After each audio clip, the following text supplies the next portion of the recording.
तो बहुजन कभी सत्ता में आएंगे लग रहा है आपको? बहुजन तो सत्ता में 2500 पहले व्यवस्था जो है बहुजनों की थी, और आफ्टर सम टाइम कुछ समय के पश्चात बहुजन का राज आएगा। कैसे आएगा?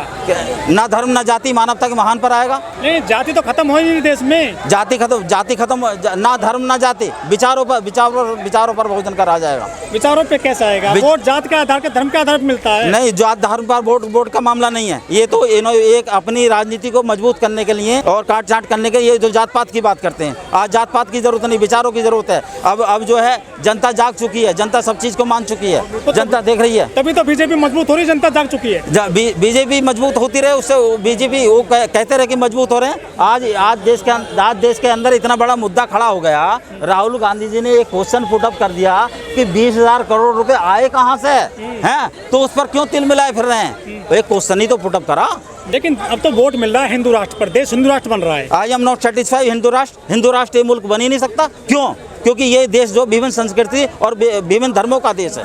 अच्छा, हाँ। क्या दिक्कत है हिंदू राष्ट्र से आपको? हिंदू राष्ट्र कोई दिक्कत नहीं है, लेकिन हम जो बात बता रहे हैं, ये मुल्क जो है भारतीय संविधान के अंदर जो सभी धर्म और सभी जातियों की व्यवस्था दी गई है, तो इसलिए ये मुल्क जो है हिंदू राष्ट्र नहीं बन सकता। क्या आपको क्या प्रॉब्लम है, क्यों नहीं रह सकते हिंदू राष्ट्र में आप? हिंदू राष्ट्र की जो बात है, विभिन्न संस्कृति विभिन्न धर्म का ये देश है। अच्छा, हाँ, एक संस्कृति का देश है ही। मतलब हिंदू राष्ट्र नहीं बनने देंगे आप? हिंदू राष्ट्र बनने के लिए मना नहीं कर रहे हैं। हिंदू राष्ट्र तब ज़्यादा अच्छा लगा जब ना धर्म ना जाति, मानवता ही महान। जब तक कि मानवता महान के लिए कार्य नहीं होगा, तब तक उस चीज़ से कोई फायदा नहीं है। ये तो वोट बैंक की राजनीति है, हिंदू और मुस्लिम को लड़ाने की राजनीति है। तो वोट तो उसी में मिलता है ना? किसमें? हिंदू मुस्लिम पर। हिंदू मुस्लिम में वोट की बात नहीं है। अब तो विचारों से वोट मिलेगा। विचारों से कैसे मिल जाएगा? जिसका विचार मजबूत होगा उसे वोट मिलेगा, जो भारतीय संविधान के लिए काम करे उसे वोट मिलेगा। अगर विचारों की बात करें तो बसपा का विचार सबसे अलग है, मजबूत भी है, उसको वोट क्यों नहीं मिलता? उसे वोट मिला है और 4 साल उत्तर प्रदेश के अंदर सत्ता में रही है बसपा। अच्छा, हाँ। तो अब क्यों नहीं आ रही है बीएसपी लौट कर? बीएसपी लौट कर ये तो एक क्या बोलते हैं, आदान और प्रदान होता रहता है, समझे।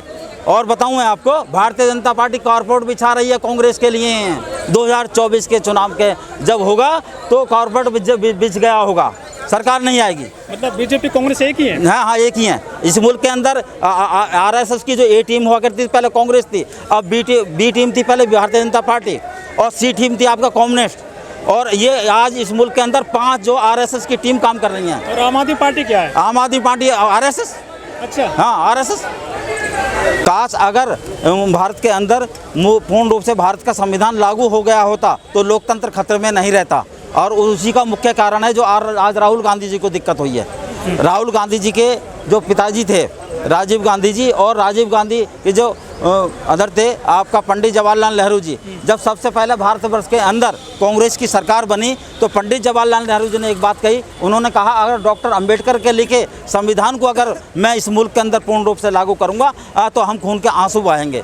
ये उसी का परिणाम है जो आज लोकतंत्र खतरे में है, जो राहुल गांधी जी को इस प्रकार से जो है क्या बोलते हैं उनके प्रति जो आलोचना करी जाती है। राहुल साहब का जो मामला है वो कोर्ट का डिसीजन है, उसमें आप कैसे कुछ कह सकते हैं? नहीं, कोर्ट के डिसीजन की जो बात है वो बात एक अलग बात है, कोर्ट के डिसीजन की बात है। काश अगर पहले से उस पर काम हो गया होता तो कोर्ट उस पर डिसीजन नहीं दे सकता था, लेकिन चोर तो कहीं ना कहीं ये भी हैं। कांग्रेस ने ढील बरती है इस मामले में? हाँ, ढील बरती है। सबसे पहले तो पंडित जवाहरलाल नेहरू जो कांग्रेस के प्रधानमंत्री बने, उन्होंने ढील बरती। देश के प्रधानमंत्री? हाँ, देश के प्रधानमंत्री। अगर पंडित जवाहरलाल नेहरू अगर इस पर काम करते, भारत के संविधान को पूर्ण रूप से लागू कर देते तो लोकतंत्र खतरे में नहीं रहता। इसके लिए जिम्मेदार कांग्रेस की सरकार भी है, और क्या बोलते भारतीय जनता पार्टी की भी सरकार है, और जनता दल भी जो भी 5 साल या 5 साल से अधिक जो सरकार इस मुल्क के अंदर चली, इसके लिए वो जिम्मेदार है। बीजेपी सही कहते हैं कि देश में गड्ढे खोदे कांग्रेस ने?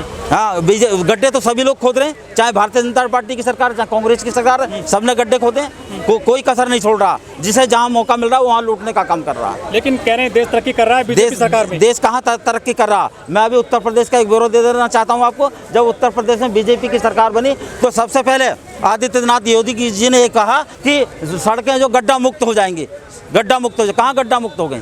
वहाँ पर तो सबसे बड़ा जो घोटाला हुआ, तो कहाँ देश तरक्की कर रहा है? अगर देश तरक्की तब करेगा जब क्या पूर्ण रूप से भारत का संविधान इस मुल्क के अंदर लागू हो जाएगा।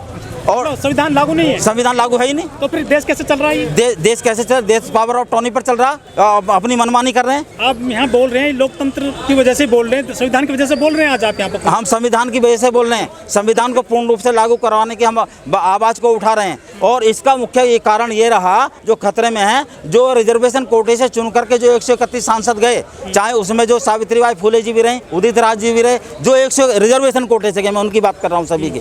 तो उन लोगों ने वहाँ पर जा करके जो है नेतृत्व नहीं किया, जिस समाज का नेतृत्व करना चाहिए था, भारत के संविधान को लागू कराने की बात करनी चाहिए थी, लेकिन इन लोगों ने नहीं करी। अगर ये काश ये इस चीज़ को करते तो ये नौबत नहीं आती। तो वो सही कहते हैं कि इनका कोटा खत्म किया जाए राजनीतिक। हाँ, राजनीतिक कोटा जो है, जो क्रिमिनल के अंतर्गत जो प्रोग्रेस कर गए हैं, तरक्की करें, उन्हें जो है एक साइड कर दिया जाए, और जिन्हें जो प्रोग्रेस नहीं करें उन्हें मौका दिया जाए।